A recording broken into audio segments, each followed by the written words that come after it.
this week, especially after having heard it this week. And man, it's going to bless you. And what a powerful story it is. It's quickly becoming one of my favorites. It's masterfully written. You see it's plot twists. There's suspense. There's intrigue. What's going to happen?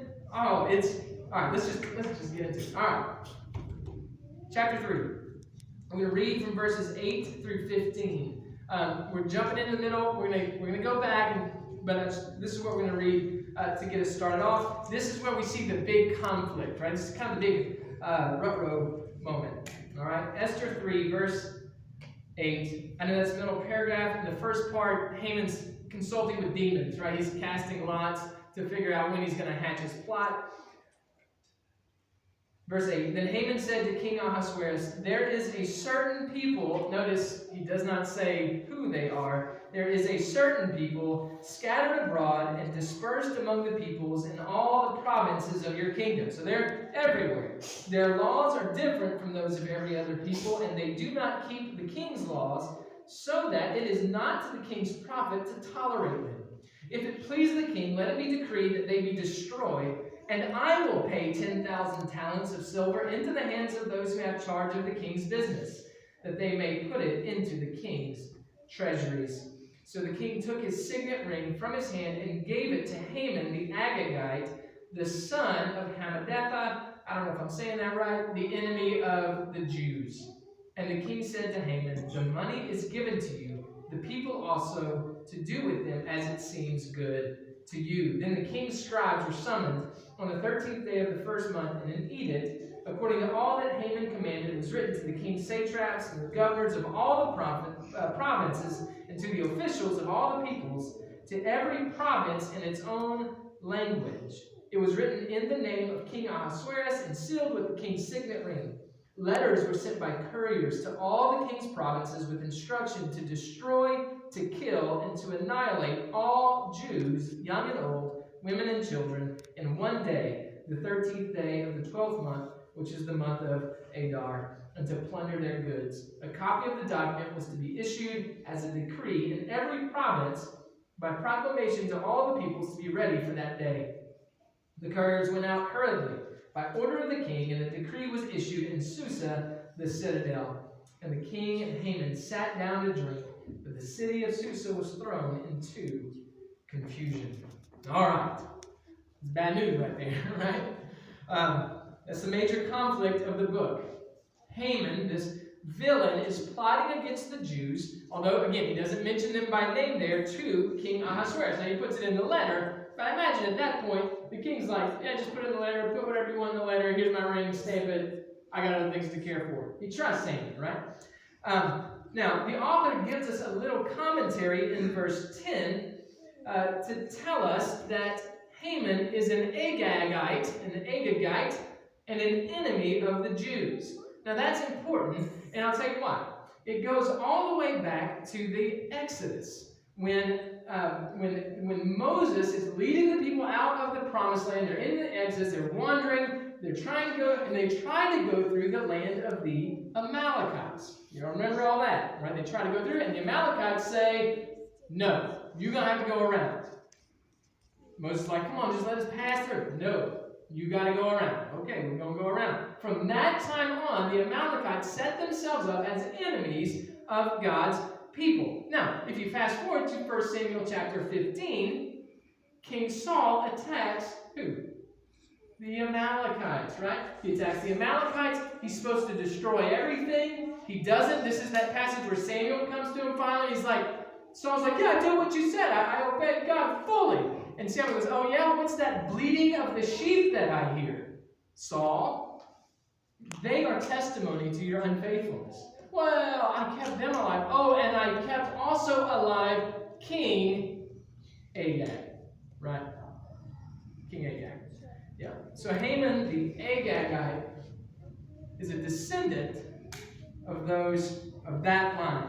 He comes from a line of perpetual enemies of the Israelites. And so it's not surprising here that Mordecai, right, the descendant of Saul, Mordecai and Haman, the descendant of Agag, end up here halfway across the empire. And we're going to see that they don't like each other once again. All right, now, how did we get here? How do we get to the point of Haman making this decree?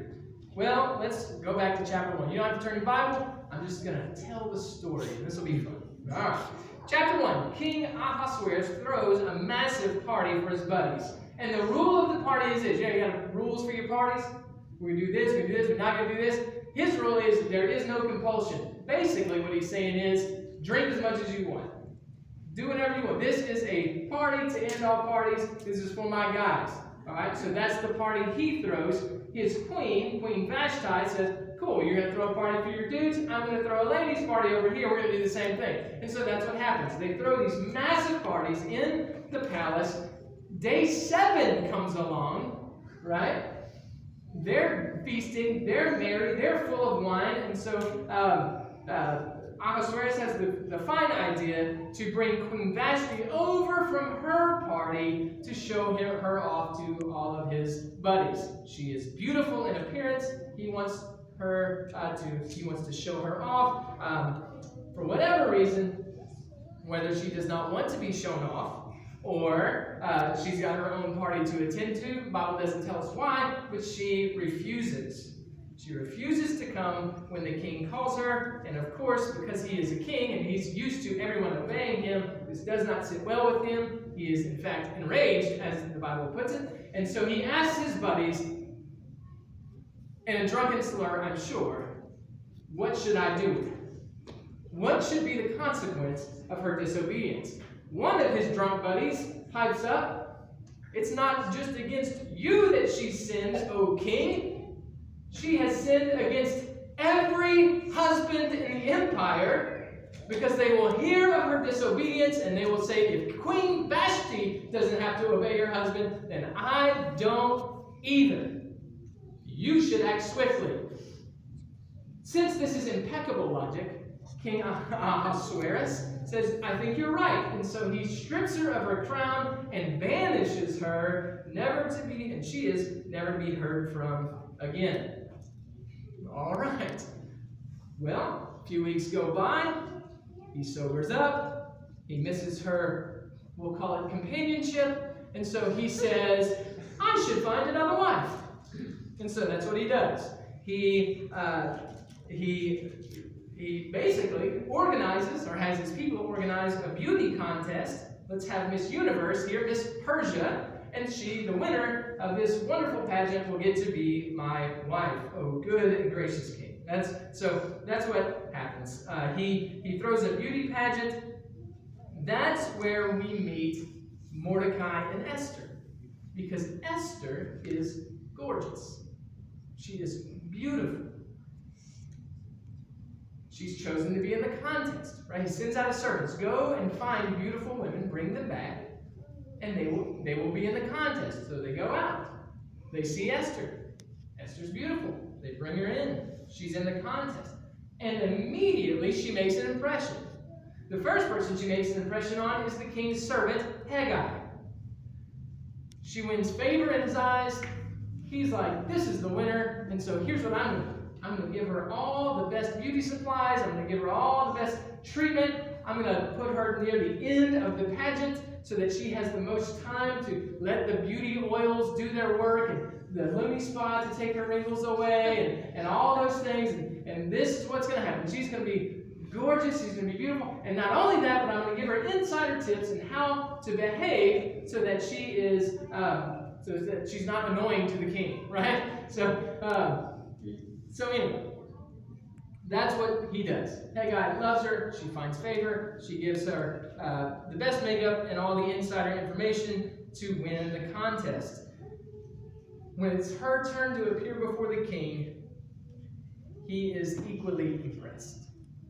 Chapter 2 says she won grace and favor in his sight, and he loved her more than all the others, and he makes her queen. Now,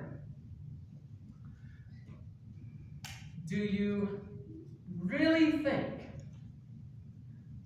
that it was the makeup and the insider information that caused her to win favor in the eyes of the king?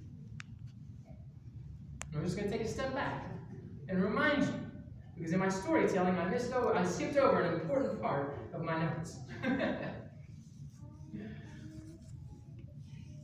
No, I didn't. It must be there. What we're going to say now. One of the overarching themes of the book of sovereignty, book of Esther, I got ahead of myself, is God's sovereignty. Is what we'll call the invisible hand of his providence. The invisible hand of his providence. I say invisible hand because God's name is not mentioned one time in this book. It's one of the few. I feel like there's one other, and I can't remember which one it is right now, and I didn't even study that this week. But this is at least one of either one or two books in the Bible that does not mention God at all. But when you look back on all the events, and we're going to kind of point them out along the way, but when you look back on all the events, you see his hand throughout it all. You see how God orchestrated and moved all these things, but all these pieces together for his good purpose. You can't help but see his hand of providence throughout. And I think that's the case here. This is the hand of God's providence. Esther won favor in Haggai's eyes and in the king's eyes, not simply because she was beautiful, but, hey, God made her that way, but also because God wanted her to. God wanted her to. Men, you ever stop to think why your wife, of all the 3 billion women in the world, stood out in your eyes? Why she, of all people, right, won grace and favor in your eyes? You're like, she is the one. Why? And moreover, I know every one of y'all. Why do you think she chose you? That wasn't you, bro. Right? No, God does that. God puts you together. And you didn't know that going up front, like you only know that looking back. What about that job that you have? Man, that provides for your family. Man, that does so much for you so that you can care for your family. You think they hired you for your winning personality or technical ability? A little bit. But God gave you that too. You ever wonder, like, of all the people that applied, and don't come out with, well, 2 people applied and one was a, knucklehead. Okay. In general, you get what I'm saying, right? God gave you favor in their eyes to put you there with those people for his purposes. God gives his people and then puts them right where he wants them for his good purposes. That's what happens here. He gifts Esther with physical beauty and then with favor in their eyes so that she becomes queen and gets right where he wants her to be for his purposes. God will absolutely meddle in the affairs of men to bring about his good purposes. You can't read the Bible and come away with some other conclusion. And if you think that's not fair, oh well. The earth is the Lord's and everything in it. He can do with it whatever he pleases. That is a part of what it means to be God. Right? All right, back to the story. It's also in chapter 2 that Mordecai discovers a plot to assassinate King Ahasuerus. So, here we are again. Mordecai just happens to be, right? If you're listening to this online later, I'll just remind you of the giant air quotes I put around happens. He just happens to be in the right place at the right time to overhear these 2 knuckleheads from King Ahasuerus' bodyguard who are hatching a plot to kill him. He hears it. He tells Queen Esther about it. She tells King Ahasuerus the plot and how Mordecai discovered it. The plot is thwarted, and the events are written down in the book of the Chronicles of the King. His diary. All right? Except he doesn't keep it. He's got some scribe that just writes down all the things that happen. All right? Remember that. That's going to be important later. All right, so things are looking good, right? Esther is queen. We got a Jew in the palace. She's queen. Mordecai discovers the plot. He's got some favor in the king's eyes. Things are looking good. Now, at the beginning of chapter 3, Haman, whom we've not really met yet, he's among the people, and he's among the officials, but Haman is one of the officials, but he gets promoted within the ranks, and he's basically second in command of all Persia. He's the king's right-hand man, and the king decrees that when Haman passes by, all men should bow before Haman as if they were bowing to him. All right? So wherever Haman goes, men bow. Except Mordecai. Because Mordecai is like Shadrach, Meshach, and Abednego a few hundred years before. And they will bow to no man. Right? Mordecai is like I said, he's a good Jew. He will bow for no man, and that includes Haman. Now, this enrages Haman because Haman is, of course, full of pride, and he's an Agag guy. And so it's in his nature to hate the Jews and to hate Mordecai. And so he can't stand Mordecai. It enrages him. He wants to kill him, but he knows he can't go after Mordecai outright. And so he hatches a plan and then casts lots for when to carry it out. That plan was to kill all of the Jews in order to kill Mordecai. All right? Of course, he hides that part from the king. We saw that already. There is a certain people. They're dispersed out there. He doesn't tell them. They're also right in here. He just tells them they're out there. The result of that plot is what we read about from Esther 3, verse 8 through 15. So that decree goes out to all the provinces. All right? Now, one of the things that I love about this book is that it gives us real reactions in real time. Right? The story is in the Bible. Right? So you'd be tempted to think that when Mordecai hears the news about this decree, that he would be immediately filled with faith and with courage and would jump into action. He's Mordecai, man of God, will not bow to Haman. Is that what happens? No, it is not what happens. In chapter 4, verse 1, we read that when he hears the news, he tears his clothes, he puts on sackcloth and ashes, and then he goes out into the middle of the city and he cries out with a loud cry. That is the Bible's way of saying he had a nervous breakdown, right? He had a bit of a breakdown. And verse 4 tells us also that Queen Esther was deeply distressed. Isn't that exactly how it goes for you? Well, maybe not exactly. Anybody have sackcloth and ashes? No. I don't either. That's all right. But you get bad news, and your immediate reaction, most of the time, isn't, oh, God's got this. Right? Somebody want to confess that they are just so full of faith that when horrifying news comes, they just think, no worries, God's got it. First reaction. No, it doesn't happen. We stress out. We proverbially put on the sackcloth and ashes. We, if you're me, stomp around the house, pray. Turn into a caveman. That's what happens.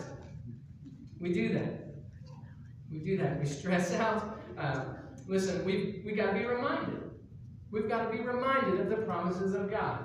I remember one time in particular, I think I've told most of you this story before. I was grunting and cavemaning around the house and very stressed out. And Leah just quite pointedly said, Matt, you've taught me more about the sovereignty of God than anybody else. Are you going to believe that for yourself? Is he sovereign or not? I guess he is. But I can't see it at the moment, right? You got to be reminded. You do too. We all need to be reminded. We act like that because we don't see the big picture. We don't see all the pieces that God is working with. We don't see the whole puzzle. All we've got is this little, and then like in the stress, like it puts blinders on us, right? So all we see is this one little problem. We don't see how God is moving and working all the way around us to get this worked out for us. We just see one part. We have to remind ourselves constantly of the truth of God's providence, that God is working in ways that we can't see. We're going to get a sense of this later in chapter 4. All right? I want you to see that. Look at verse 14. I'm going to talk a little bit to get us there, but then we'll read verse 14. So here's what happens. Mordecai has told Esther, he says, hey, listen, you're the queen. You got to do something about this. Right? That's the first response. They didn't go to God, he goes to Esther. Right? Esther, you got to do something about this. You're the queen. Right? The problem is being married to a Persian emperor isn't quite what you and I think about marriage. She can't just go talk to him about it. She has to be summoned. And if she goes in there, apart from being summoned, and he doesn't extend to her the golden scepter, she did. Right? By law. By law, she can be executed. She knows this. She tells Mordecai this. And he says, basically, look, you're either going to die or you're going to die. So you might as well go in there, right? That's what he's getting at. Now, here's where we get the sense that Mordecai has an inkling.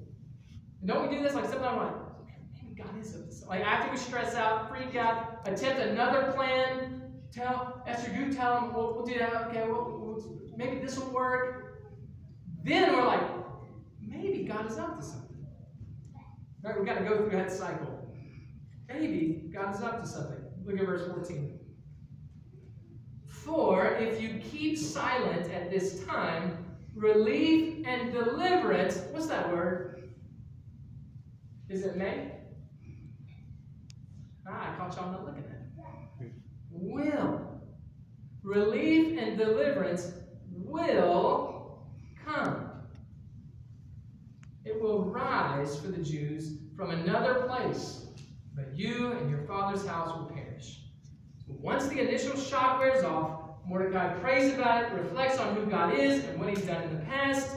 He is reminded that God is a God who delivers his people. He is a God who always preserves a remnant, and he usually does through unexpected means. Mordecai puts two and two together here. God's going to save his people. He always does. I don't know how it's going to happen, but he always does. And even though we never saw this part coming, here you are, Esther, in position for God to use you to save him. And that's when he utters that most famous line in verse 14, and who knows whether you have not come into the kingdom for such a time as this. Maybe, Esther, this is exactly why you ended up in my care. Maybe, Esther, this is why you had to endure the pain of being an orphan. Maybe, Esther, this is how and why we end up here in Susa, the capital, and why you had favor with Haggai, and why you had favor with the king, so that through you, God could deliver his people from the plans of a wicked man. Just maybe. In the moment, that's all we got, right? Just maybe. Her response shows us what ought to be our response when we are reminded of God's sovereignty and providence. Prayer and courage. Prayer and courage. She tells Mordecai, gather the people, fast, pray, I will go in, and if I perish, I perish. Now here's where the story gets really good. Like, whoa, man, it's pretty good already. It's really good here. All right, so Esther hatches a plan. She doesn't go in right away. She doesn't think about, like, what am I going to do? We pray about it for a few days. A couple days later, Esther gets dressed up. She goes into the king. She wins his favor again, right? Just happens to have favor with the king again. He extends the golden scepter to her. And then he asks her what her request is, right? You don't go into the king uninvited if you don't have something on your heart. But she doesn't give him the request right away. Instead, she invites him and Haman, she knows, trusted advisor, to a banquet that she has prepared. And so they go. And they have a great time. He asks her again what she wants. And again, she puts it off. And she says, you know what? Let's do this again tomorrow. Come to the feast I'm going to throw tomorrow, and I'll tell you then. And why did she hold off? I don't know that she knew why exactly she held off. I think God led her to hold off on their request. You ever do that? Something ever like that happen? You're like, man, I want to do this, and then you're like, I want to do this now, but man, maybe I shouldn't. I don't know why. It makes all the sense in the world. Maybe tomorrow. Maybe the next day. Maybe next day. This happens all the time. We don't know why. It happens. That's what happens here. Maybe she had some anxiety about it. Maybe she was still a little too scared. Maybe God just was like, not yet. Either way, she, I'm sure, is not exactly sure why. Like, I don't think she's just being, like, intentionally, evasive or just lagging behind on purpose. I think God put that in her heart because God had another plan. There was another thread that needed to be woven into all of this. All right? Now, Haman leaves the party, the first banquet, full of joy and pride. Right? And he's just heading home, just peacocking through the streets. Haman, chest puffed out. Everybody's bowing before him. Awesome banquet. Feast for the king. I was invited. Esther cooked a great meal. That ribeye was amazing. The wine was good. And he's just happy. Going home. Everybody's bowing. Comes across Mordecai. Mordecai doesn't bow. And he flips his lid. Like he just loses his mind.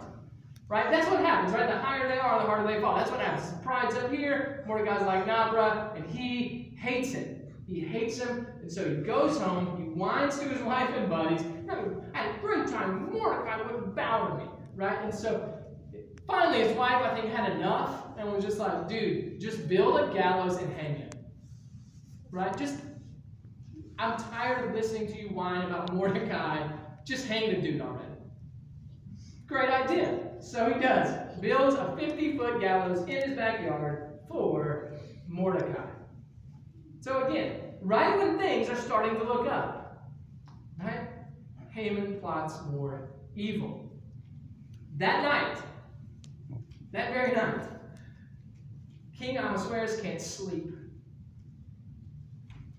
Man, was it the ribeye? Like, sometimes you can't sleep after you eat too much. We don't know. He couldn't sleep. So one of his things, he's like, I don't want to count sheep. I know what'll put me to sleep. Let me have read to me the chronicles of my rule. Maybe he just wants to be filled with pride. I don't know why he wants this thing read to him. Maybe he wants to be filled with pride. Maybe he was having bad dreams. He's like, no, things are all right. Let me listen to this. Maybe he's thinking, that'll put me right to sleep, right? You do the same thing with the book of Chronicles. You shouldn't, but you do. I know you do. No, different book of Chronicles, by the way. Just the Chronicles of the king of his. Anyway, that's off topic. So, that's what happens. He reads it, so he has a servant, comes in, opens the book, reads it for a while, sun starts to come up, he just happens to read about Mordecai foiling the plot for him to be assassinated. Remember back in chapter 2. He thinks to himself, then he asks his servant, do we do anything for Mordecai to honor him for saving my life? Servant's like, no, we didn't do anything, nothing here. I don't think we did anything. He's like, we got to make that right. Hey, who's in the court? Servant goes, opens the door, looks out, sees Haman, just coming right in. I'm going to kill Mordecai today. So the servant goes back and says, King, Haman just came in. King's like, perfect. I don't trust anybody more than Haman. So Haman comes in. He says, Haman, what should I do for the man that the king delights to honor? Haman in his pride says, well, who else would that be but me? He's like, this day can't get any better. I'm going to kill him. And so he says, oh, king, bring the royal horse. Bring the royal robes that the king is wearing. Bring the royal crown, the crown that the king has worn. Set it on his head. And then parade him through the city. And King Ahasuerus, you know where this is going, says, that is a great idea. Go do that for Mordecai. Like, can you imagine? Oh, man. God's people, listen, this happens throughout human history. God's people are honored and exalted, and the enemies of his people are humiliated. They're even used to do the honoring. That's a storyline that runs throughout human history. See, I told you you're going to love this book. It's just full of plot twists. I didn't even know this was in here. All right, that's not all. All right, turn over to chapter 7. All right, so later that day, same day, right? So he has a parade, Mordecai around. He stalks his way back home again while he's whining to his wife again. The servants come and get him and say, hey, remember, we've got a feast today with the king. Remember Esther throwing another feast? We got to do that again. And so he's like, oh, maybe my day won't be so bad after all. And so he's mistaken. So he comes back, and while they're feasting, the king says again, Esther, baby, my queen, what do you want? Just tell me what you want. I'll give you whatever you want. Up to half my kingdom. I'll give it to you. You can have it. Esther gathers her courage. In chapter 7, verse 3, she says, then Queen Esther answered, if I have found favor in your sight, O king, and if it please the king, let my life be granted me for my wish, and my people for my request.